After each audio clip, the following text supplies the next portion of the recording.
Digital Marketing Radio, episode 262. Where does a podcast fit into your content marketing mix?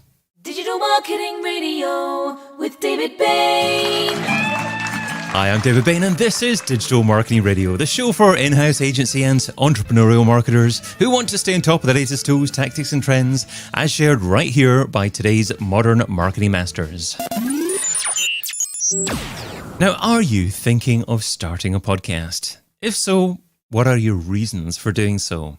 There are well over 2 million podcasts now, but what is the commercial value of starting and publishing a regular podcast?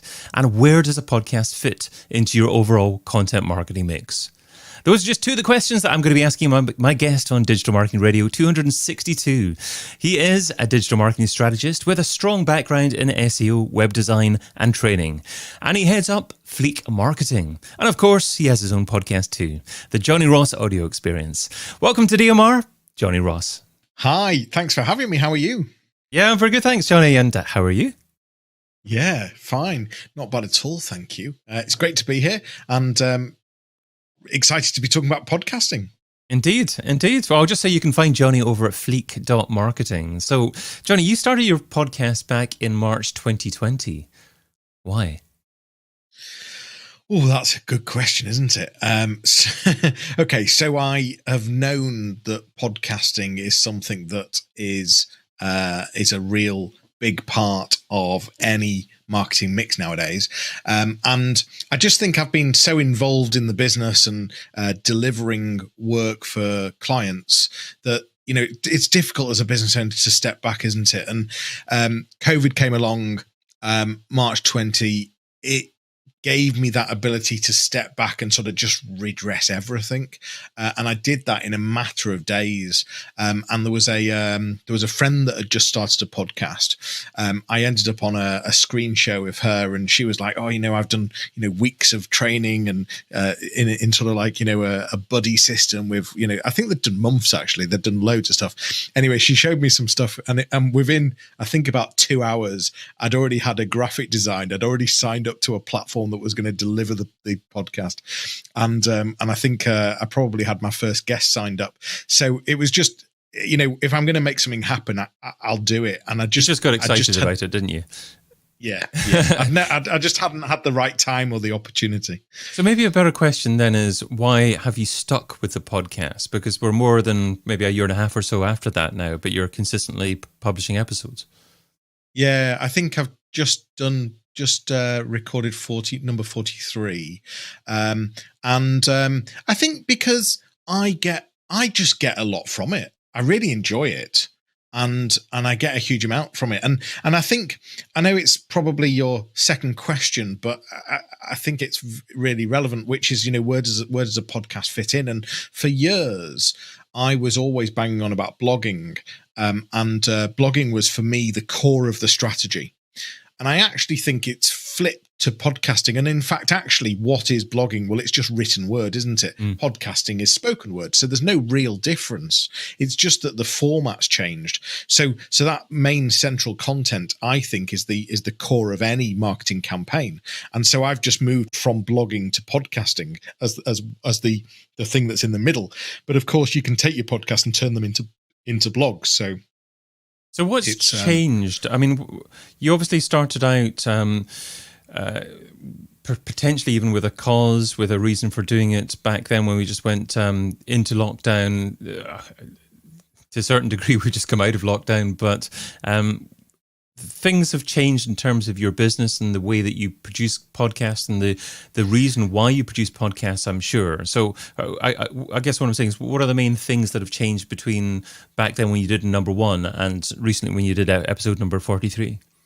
Yeah, I think actually it could be, it doesn't need to have been COVID that's changed it. Because you're right, there has been a significant change of the sort of content I was doing for the first few months to what I'm doing now. Mm-hmm. But actually, that's just like in any business. It should marry, that's not quite the right word, but marry up with what's going on around you and what's topical. And so for me, in the early days, it was around, lots of businesses struggling and not knowing which direction to go in and seeking advice. And so in the early days, it was around sort of, what to do during COVID and what help is out there and different directions you should be thinking about and taking. Whereas now it's molded back to what I've always done, which is just giving great value and lots of tips and tricks on marketing. And I think what's also been quite good is finding people that are quite inspirational or have had big growth or have a marketing element within their business. So not just talking to marketeers and not just talking about digital marketing all the time, but also just bringing that real business element into it and hearing from different people, really. I think one thing that you've alluded to, why you enjoy it and hearing from different people, is perhaps one of the main reasons why you do a podcast is actually the quality of the relationships that you make and build with your guests. Is that the primary reason why you actually do your podcast, do you think? Yeah, there's no question that that's a huge element. It's an opportunity to build a relationship, to learn. How can you not learn when you're talking to other businesses that have grown or have got ideas or are successful?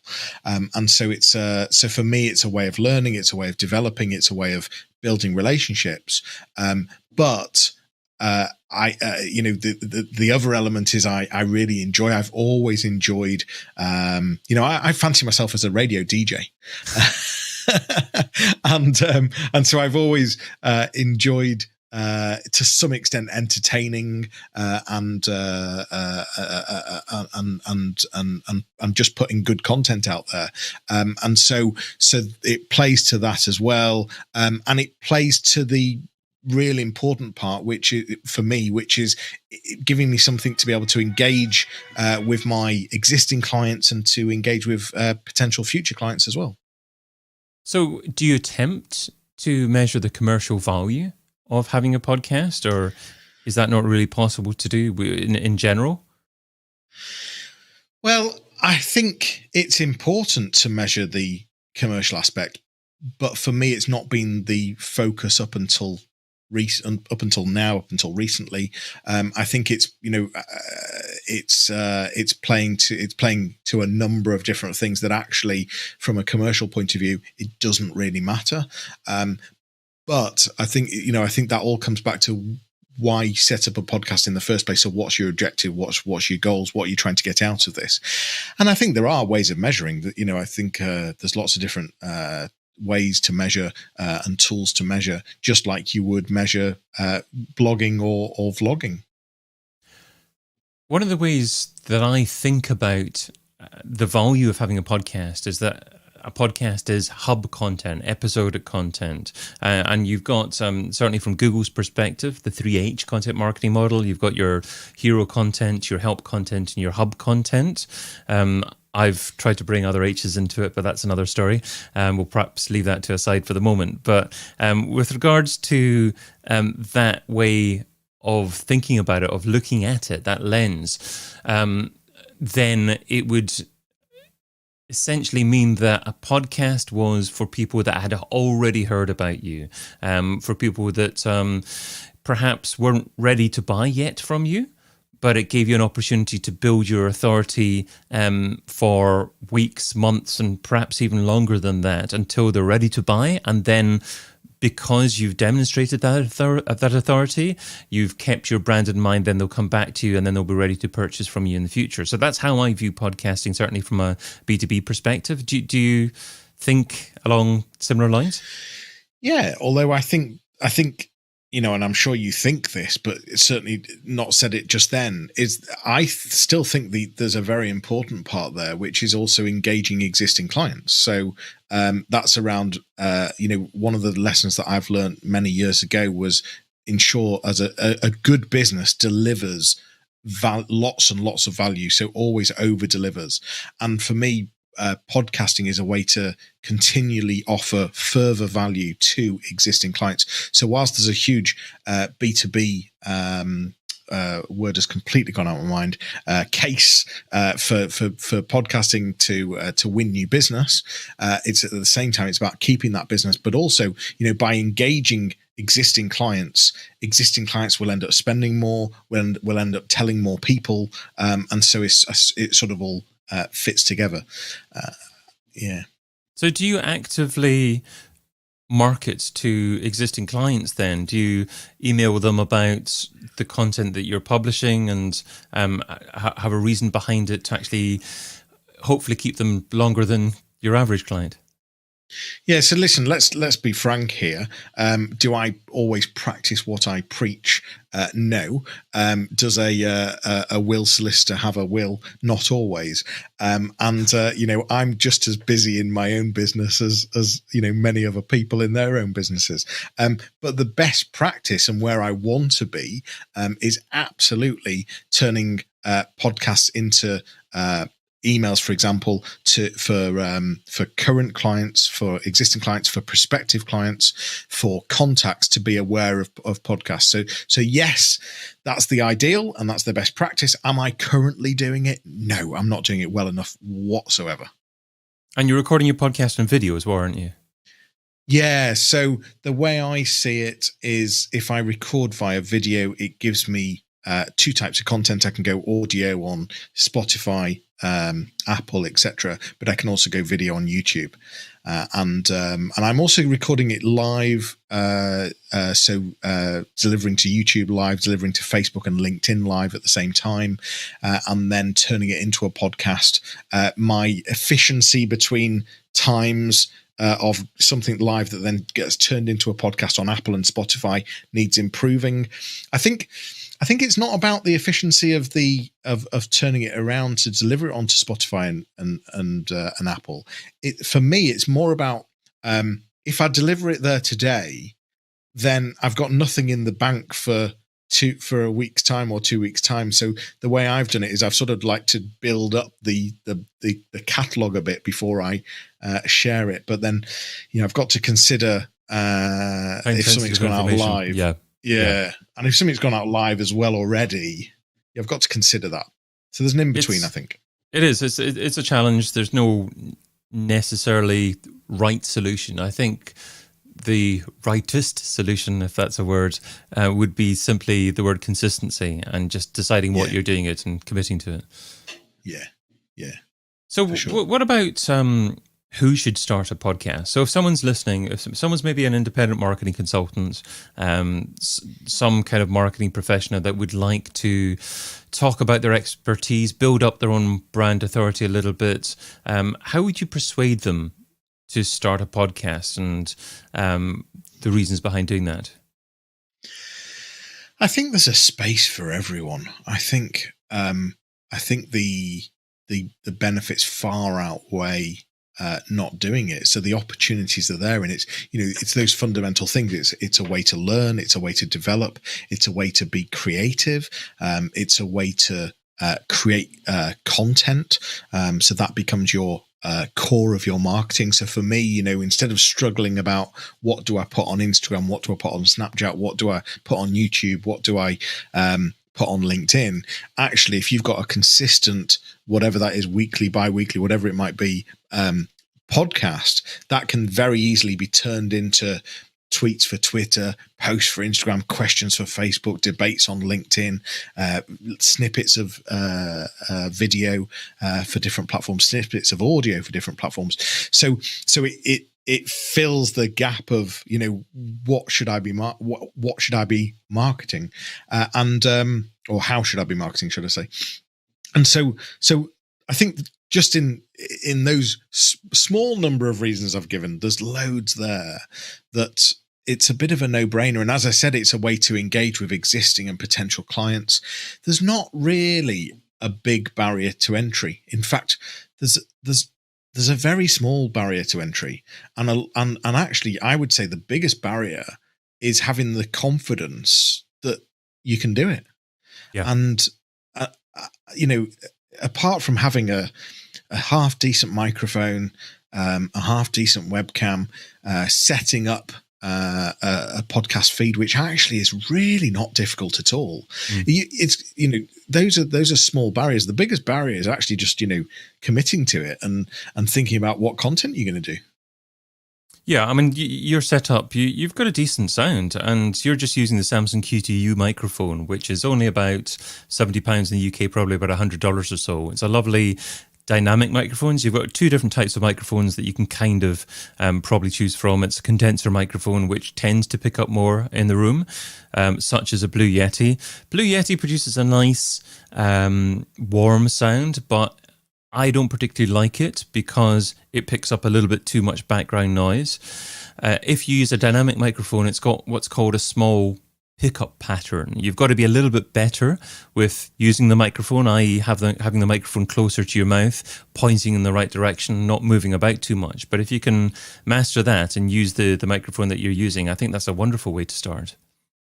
Yeah, and not all of us can have the lovely microphone that you've set up, that you've got over there, which you're always adding to. I like. What do you call it? The thing that's behind the microphone, is it like a sound cloud or what? It's essentially a mini sound booth. So it could be 10 pairs of tights, but no, it's a mini sound booth. The listener, as opposed to the viewer, would just be wondering what on earth we're talking about. But I've got people that are listening. It looks really cool. I've got a Super 55 Shure microphone, and I wouldn't recommend this as a starter microphone because you have to be very consistent where you're standing. We had a little discussion beforehand, Jonny, and you were amazed that I moved the microphone about 2 feet away from me and it was silence. I was talking away, but it was silence. You just you need to be in a very definitive place in front of the microphone. But one of the challenges as well is that you can't speak directly into the microphone because you get what's called plosives, little bursts of air associated with P's and B's. I'm not going to do that just now because that's going to upset the listener's ears. And then it's not completely top of the range in terms of the audio quality. I do have a couple of slight compressions and emphasis on certain frequencies in my voice before even the sound wave hits the live stream, if we were doing a live stream. So there's a lot going on, but I like the look of it, so that's why I went for it. Let's just do a little what do you call it? Plosives, yeah. So I'm really not going to speak directly into the microphone because I'll probably offend someone's ears. And knowing me, I'll probably want to clear it up in post-production before it goes out into audio anyway, because there's no point in doing it. Fair enough. Okay. So yeah, there's just been lots of good reasons, and it was just, I just needed to find the time, and the thing that's kept me going is I just keep really enjoying it, and it's lots of variety, lots of speaking to lots of different people, different types of people, and the great thing about it is it's worldwide. You not only can you have listeners anywhere in the world, but you can speak to anyone anywhere in the world as well. So it's really just I've really enjoyed it. Yeah, I think consistency, we've said that a couple of times, is absolutely key. If you don't feel like doing something, but you've committed to publish something on a certain date, and you say that you publish every second Wednesday, every Monday, whatever day you publish on, then it's a wonderful way just to keep you on track and just to ensure that you actually do deliver to your audience. There's nothing better, in my opinion. In fact, I've been a little bit inconsistent with the relaunch of Digital Marketing Radio, just to make the listener aware that of what I'm doing, what I'm planning, what I'm experimenting with. So Digital Marketing Radio used to be very, very consistent and fairly popular between 2014 and 2017, and I took a big hiatus, and then I've recently rebranded, and I'm experimenting with a few different things, a few different ways of publishing, doing it live, not doing it live, doing it on video as well, doing audio only, doing pre-recorded, and tweaking the whole structure of the show a little bit. But I'm getting to a stage where I'm relatively happy with what the structure looks like at the moment. So I guess my question for my listener is, what would the ideal publishing frequency of digital marketing radio look like? Would it be on a weekly basis? Would it be a couple of times a week, even more regular than that? Less regular than a weekly basis? How many times a week would you actually listen? If you could possibly tweet me at David Bain or even email me, david@digitalmarketingradio.com, just to give a little bit of feedback and tell me what kind of frequency you would prefer, that would be useful. But Jonny nodding away in the background there and listening to my commercial. No, well, I know that you've been toying with the frequency and how to fit that in your schedule, and I know it's something that we've discussed and you're trying to work out. And I think it would be really valuable to hear from your listeners as to what they would want, what they'd listen to, and I think that could help you with some of your decision making. So I think that's a really good call, asking people. Do you know something that I picked up from Terry Wogan, who was a very popular radio presenter in the UK? He was once asked the question, can you believe that you've got 9 million listeners every single time that you do a show? He said, I don't have 9 million listeners. I have one listener. And that's how he considered each show. Every time he spoke to the listener, he didn't speak to listeners, he spoke to listener. And generally people listen to podcasts by themselves. So if you refer to people as listeners, then they're a bit disassociated by what you're saying. But if you say listener, then you're talking to them personally, and they're more likely, hopefully, to have your message resonate with them. That's the theory anyway. Well, it's really true, because if we go back to blog writing, how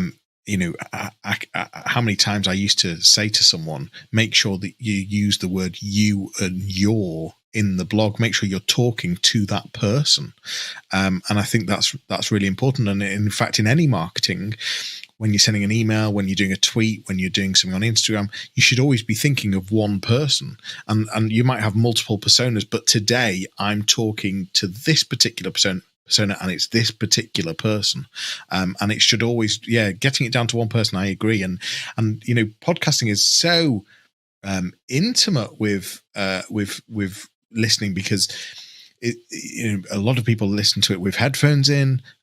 They are, as you say, they're on their own. Lots of different times, could be middle of the night that people are listening, and I think that's a really good point, David. Well, let's segue to part 2 of our discussion. So it's now time for Jonny's thoughts on the state of digital marketing today. So let's start off with secret software. So Jonny, share a lesser known MarTech tool that's bringing you a lot of value at the moment, and why that tool was important for you. I'm going to go for, keep on the theme of podcasting and go for Captivate.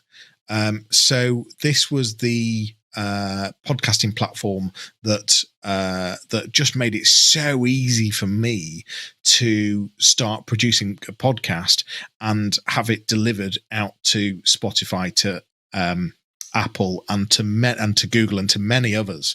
And so I'd probably say, that's the tool of choice right now. It's working really well for me, and so that's the one I'd go for.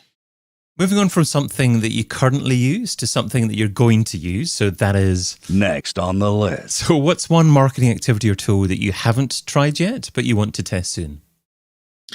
I've heard quite a bit about Jarvis AI, and that's where I think stuff's written for you by AI. I'd quite like to see if it's got any value, and is it something you've used, David? It is something that I've experimented with, yes. I've had a couple of people suggest that, actually, and I was a little bit disappointed when I used it. I think the limit's about 500 words that you can generate, and I was hoping to be able to generate something longer than that. I can perhaps understand why. Maybe they think there's potential to spam and perhaps even overload their system. I'm not sure. So they really want to encourage it's used for things like headlines or writing small paragraphs, but it's not.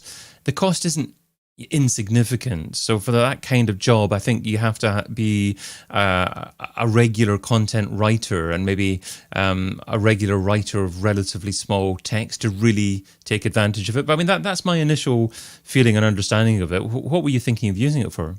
Yeah, I've not had a chance to really think about it. I've heard lots of talk about it. I'm not, I think the thing I'd seen it used for was writing Facebook ads. I don't know if it's going to be able to achieve that. I fancy having a play, but yeah, potentially you might have put me off a bit.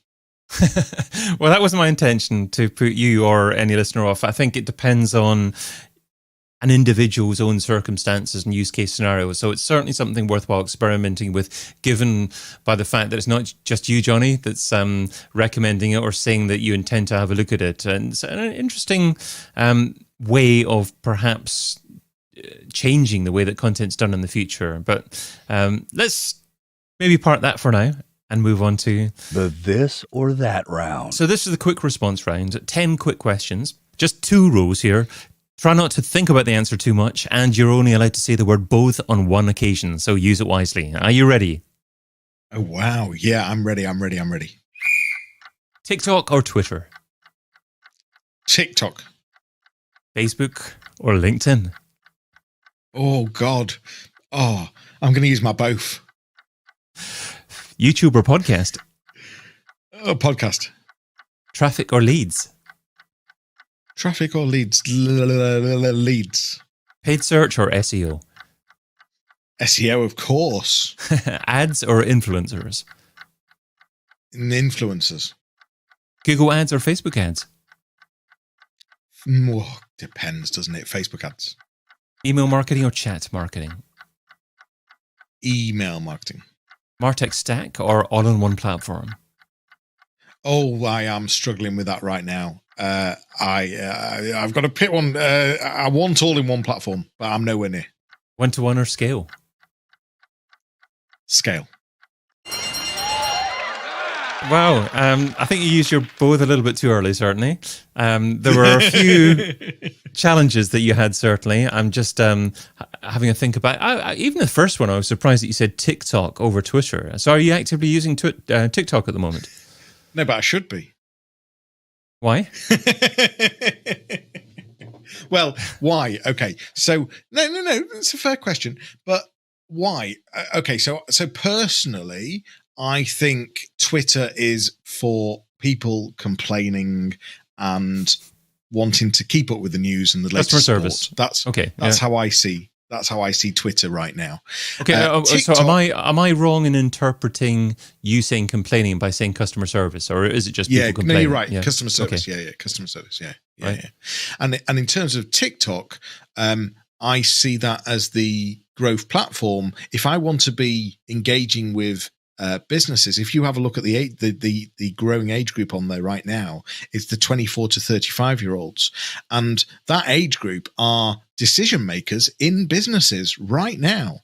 So if I want to be engaging with businesses in my area and across the UK, I need to be where the people are.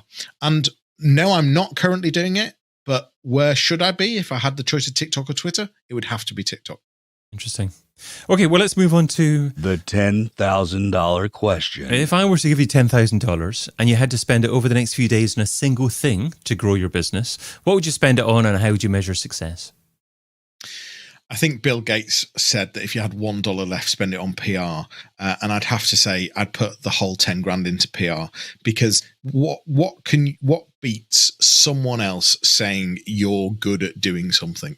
And I don't think you can beat that. So I think it would have to go into PR. How I'd measure it, PR is difficult to measure, but it would be based on leads generated from that day or week or from that campaign. So how do you generate successful PR for a marketing agency nowadays?